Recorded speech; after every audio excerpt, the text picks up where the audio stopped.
प्रिय विद्यार्थियों, पूर्व में हमने कृदंत प्रकरण का अध्ययन किया था स्नातकोत्तर उत्तरार्ध के चतुर्थ प्रश्न पत्र के अंतर्गत। आज हम द्वितीय प्रकरण प्रारंभ करते हैं, जिसके अंतर्गत हमें तद्धित प्रत्ययों का अध्ययन करना है। सामान्य रूप से आप जानते हैं कि तद्धित प्रत्यय कौन से होते हैं। वे प्रत्यय जो शब्द से परे लगते हैं, सामान्य परिभाषा के रूप में वे तद्धित कहलाते हैं। तद्धित प्रकरण के अंतर्गत हमें चार प्रकरणों का अध्ययन करना है। प्रथम साधारण प्रत्यय, द्वितीय अपत्याधिकार प्रत्यय, तीसरे रक्ताद्यर्थक प्रत्यय और चतुर्थ चातुरार्थिक प्रत्यय। पहले हम साधारण प्रत्ययों से अपना अध्ययन प्रारंभ करते हैं। देखिए, प्रथम और महत्वपूर्ण सूत्र है आपका, लगभग हर बार आता है। इसमें से सूत्र की व्याख्या भी आएगी आपकी और उपसिद्धि भी आएगी। तो यह सूत्र या तो व्याख्या के रूप में आता है अथवा शब्द सिद्धि के रूप में तो आता ही है। तो क्या है पहला, अशोपत्यादिभ्यश्च। अर्थ क्या है इसका आप लिख लीजिए। अशोपति आदि शब्दों से परे अपत्य अर्थ में अण प्रत्यय होता है। अशोपति आदि शब्दों से परे अपत्य अर्थ में अण प्रत्यय होता है। यह आपका इसका अर्थ व्याख्या जो भी कहीं हो गई आपकी। अब उदाहरण दीजिएगा, उदाहरण हेडिंग डालकर। आशोपतम, आशोपतम, गणपतम, कोई भी एक उदाहरण दे देंगे आप अगर सूत्र आता है तो।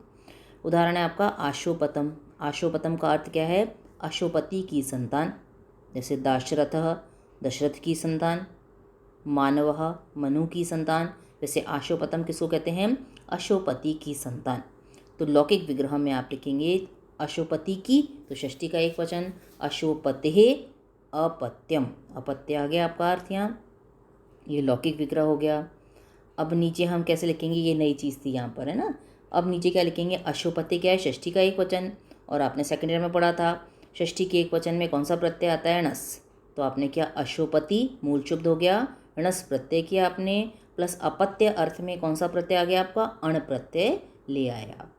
उसके सामने लिखेंगे अशोपत्यादिभ्यश्च सूत्र से अपत्य अर्थ में अशोपति शब्द से परे अण प्रत्यय प्राप्त हुआ। अब अगली पंक्ति में अण में से अ बचा, सामने अनुबंध लोप या फिर हलन्त्यम सूत्र से अंतिम नकार की संज्ञा और तस्य लोप से उसका लोप हो गया। अगली पंक्ति में णस का भी लोप कर दीजिए, तो अशोपति प्लस अ बच गया।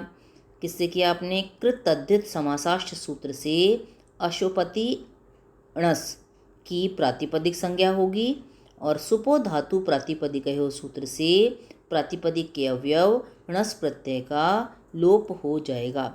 ये तो पूरे तद्धित प्रकरण में ये सारे काम समान चलेंगे, केवल प्रत्यय लाने वाला सूत्र बदलेगा जो आपका है अशोपत्यादिभ्यश्च, और बाकी लगभग सब में समान रूप से सिद्धि चलेगी। इसलिए इसको अच्छी तरह से कंठस्थ कर लीजिए तो आपका तद्धित प्रकरण आसानी से हल हो जाएगा। तो अब आपने यहाँ णस प्रत्यय का लोप कर दिया। अब आदि वृद्धि करिए, तो अशोपति में आदि स्वर क्या है आपका? अ, तो इसको वृद्धि कर दीजिए, वृद्धि हो गई आ, तो आशोपति प्लस अ। वृद्धि करने वाले हमारे पास आमतौर पे दो सूत्र हैं, तद्धितेष्व चामादे। ये क्या कहता है? णित, जहाँ ण की संज्ञा हुई है ना, णित या यित प्रत्यय यदि सामने विद्यमान है तो अंग के अचों में से, अंग के अच मतलब जो पूर्व में शब्द है आपका, उसमें से जो आदि स्वर है उसको वृद्धि आदेश कर दीजिए।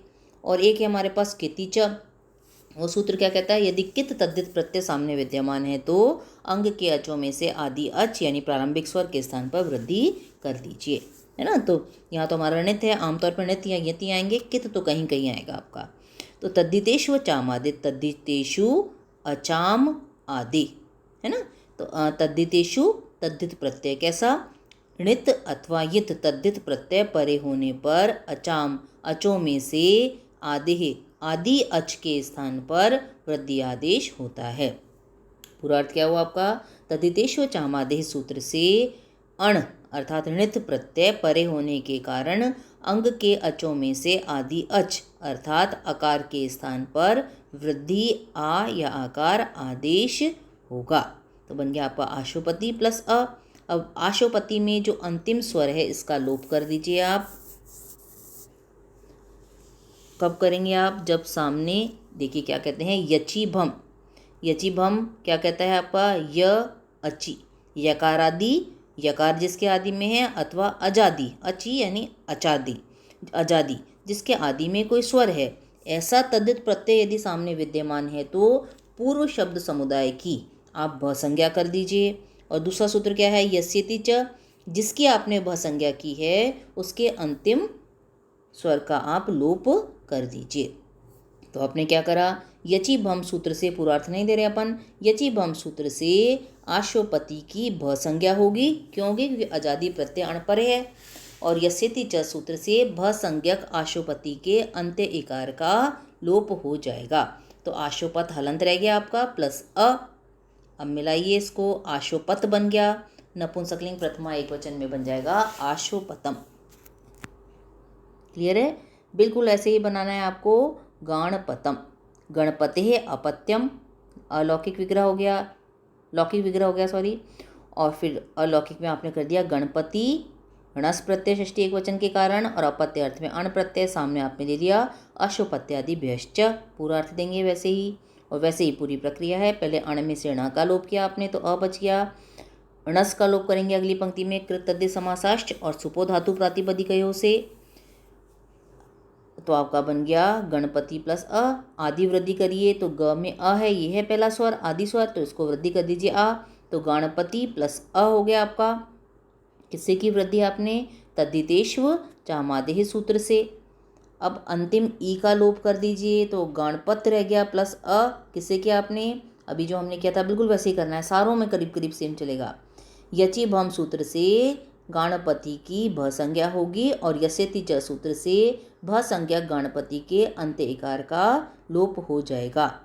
तो गणपत हलंत रह गया प्लस अ।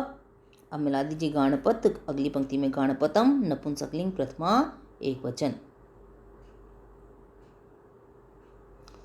अब अगला सूत्र है आपका द्वितीय, द्वित्यादित्य पति उत्तर पदातण्य, तोड़ेंगे तो दिति अदिति आदित्य पति उत्तर पदात ण्य, दिति कौमा अदिति कौमा आदित्य और पति उत्तर पद वाले जिनका उत्तर पद में पति शब्द आ रहा है, जैसे हो गया आपका प्रजापति, क्षेत्रपति, है ना। पति उत्तर पद वाले शब्दों से परे अपत्य अर्थ में क्या होता है आपका? ण्य प्रत्यय होता है। उदाहरण देखिए, दैत्य, दैत्य किसको कहते हैं? दिति की जो संतान है वो दैत्य कहलाता है। तो दिते अपत्यम, ये अलौकिक विग्रह हो गया आपका। फिर नीचे आ जाइए, द्वितीय षष्ठी का एक वचन है, मूल शब्द दिति है, तो दिति णस प्लस अपत्य अर्थ में कौन सा प्रत्यय आया? ण्य। तो सामने आपने दे दिया यहाँ पर द्वितीय, द्वित्यादित्य पति उत्तर पदात ण्य सूत्र से दिति शब्द से परे अपत्य अर्थ में ण्य प्रत्यय प्राप्त हुआ। ण्य में से यह बचा दीजिए, सामने लिख दीजिए अनुबंध लोप, या फिर चुटु सूत्र से प्रत्यय के आदि में से नकार की संज्ञा और तस्य लोप से लोप कर दिया आपने। अब अगली पंक्ति में णस का लोप कर दीजिए, तो दिति प्लस य रह गया। कृत तद्धित समासाश्च सूत्र से दिति णस की प्रातिपदिक संज्ञा होगी और सुपो धातु प्रातिपदिकयोः से प्रातिपदिक के अवयव णस प्रत्यय का लोप हो जाएगा। क्लियर? अब आदि वृद्धि करिए, आदि स्वर क्या है? ई, तो वृद्धि क्या होगी उसके स्थान पर? ऐ, तो दैति प्लस य, तद्धितेष्व चामादेह सूत्र से क्या किया आपने? सूत्र से णित प्रत्यय, णित तद्धित प्रत्यय, क्योंकि ण की संज्ञा की है तो णित तद्धित प्रत्यय ण्य परे होने के कारण अंग के अचों में से आदि अच अर्थात इकार के स्थान पर वृद्धि ऐ आदेश होगा। अब अगली पंक्ति में दैति के अंतिम ई का लोप कर दीजिए। यची भम सूत्र से यकारित आपका क्या है? यकारादि है ना, अभी आजादी तो नहीं है, यकारादि तद्धित प्रत्यय यह परे होने के कारण अंग के अचों में से आदि अच अर्थात इकार के स्थान पर वृद्धि ऐ आदेश, ये तद्धितेषु से किया आपने। अब यची भम से क्या किया आपने? तो यकारादि प्रत्यय परे होने के कारण पूर्व शब्द समुदाय दैति की भ संज्ञा होगी और यस्यति च सूत्र से भ संज्ञक दैति के अंत्य इकार का लोप हो जाएगा। अब मिला दीजिए, दैत्य बन गया, पुल्लिंग प्रथमा एकवचन में बन जाएगा दैत्यः।